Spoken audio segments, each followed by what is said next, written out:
If you're at all into retro camcorders, then looking around on secondhand websites like eBay or Mercari, you've probably seen something similar to this. We're going to check it out today.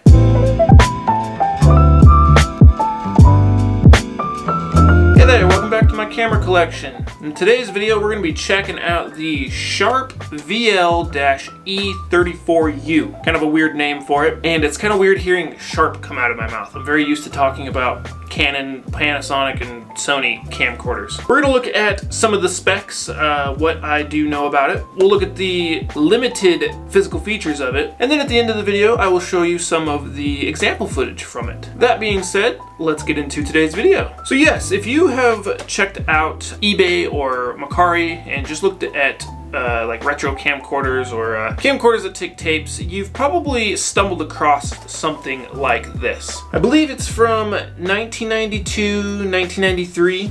Looking around for information on it and specs and all that, I can't find any information on this camera at all. I can only find places where you can buy it secondhand or you can buy new batteries for it. Other than that, I can't find any service manuals or operation manuals or any information on it at all. Google keeps giving me information on similar models, but not this specific one. I don't really have a lot of information on it. So I do believe it's from 1992 or 1993. It records onto 8mm tapes. This is a video 8 camcorder, so it's not high 8 or digital 8. I don't remember where I heard it from, but I want to say I heard it from, what's his YouTube name? VW He talks about a lot of old retro technology and stuff. I'm pretty sure he's the one that said that Sharp was the first company to come out with a camcorder with a flippable LCD screen, which is these models here. I don't know exactly what model it was. I have looked for it and I can't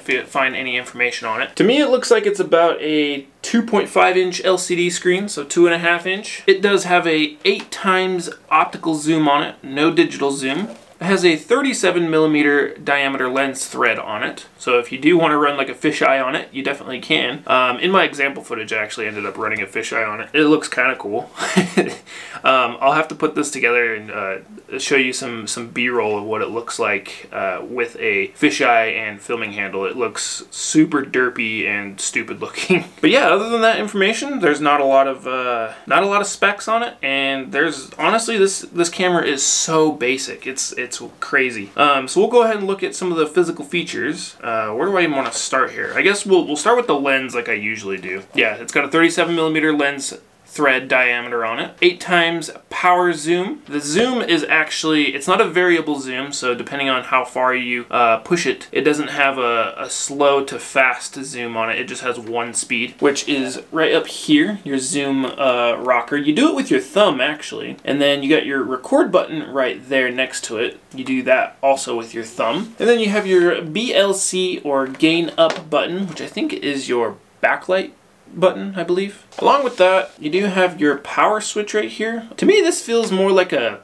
like a game system in my opinion. You go down with it to turn it to camera mode, and then you go to the right for VCR mode, and then right in the corner or up at the top is off. Super weird to me, but yeah, I think most of these Sharp cameras are that way. I had a gold looking one a few years ago, and it was the exact same way, and I don't remember it having very many features on it either. Like I said, it does have a 2.5-inch LCD screen, and looking around for information on this camera, I was looking at YouTube videos for it, and I seen that somebody had like this, it was almost like a viewfinder looking thing, and you can kind of see the grooves that go around the camera screen, and it was like this little box that snapped into it, and then that way when it's like super sunny out and you can't see the screen, it's nice and shaded in there, and it's kind of like a viewfinder so you can actually see what you're recording. So I thought that was interesting. I don't know if you could get those aftermarket when you bought these back in the day, or if they came with the camera when you bought them. Not that this is important, but I figured I'd point it out. It does have this little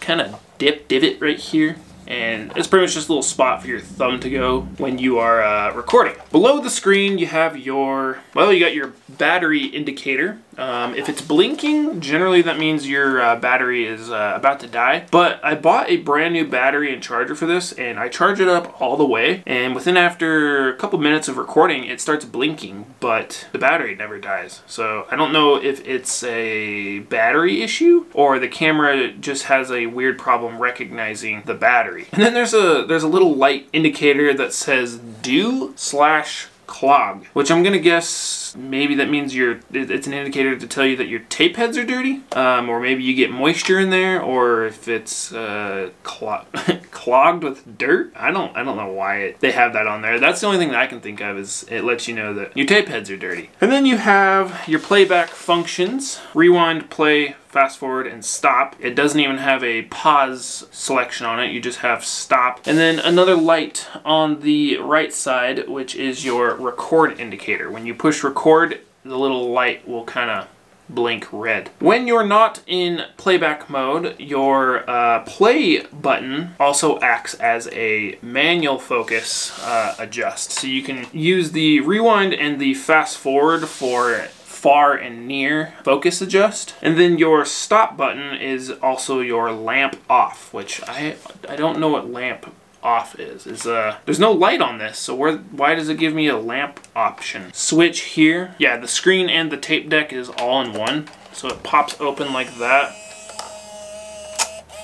And that's where your tape goes into, right into the front. And then it also has your microphone right here on the front. It is a mono microphone. It looks real high tech, doesn't it? And then it also has your port for your audio video, or AV. It's just AV. It has no S-Video or Firewire. Firewire wasn't out at this point. It was still a analog recorder, and your video output is going to be mono if you use this. So along the bottom, you got another kind of weird compartment here, and this is where your battery goes in. Pop it open, and it's in there like so. You push this little white tab, and it pops out, kind of like a DSLR. That's all the features on it. So there's no menu button. You can't go into a menu and change anything. All of your presets, they're not even presets, is on the camera. So really your only manual function for this camera is manual focus and backlight. So this is a very cheap camera. I don't know how much it was back in the day, but yeah, this thing is, there's no features in it. It's a boring camera. There's nothing going on here. I don't know if the other models, the VL models that are like this, have menus and more options and stuff, but this thing is boring. There's nothing going on here. Yeah, if you want a quick little camera to pull out and shoot something, this is it. But it's also really freaking bulky. I mean, that, and it's this contraption, like, what is going on here? I think they made these cameras for a long time too. Forgot one thing, it does have a playback speaker here on the bottom right there. If you'd like to purchase this camera for yourself, I will have it linked onto my eBay store. And if you have one of these for yourself, I will leave a link to a battery and charger for you, along with other compatible products. So let's get to that example footage.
I hope you enjoyed this video. If you did, make sure you like it. And if you like the content, make sure you subscribe because we talk about retro camcorders on a weekly basis. And on that note, we'll see you in the next video. Have a good one.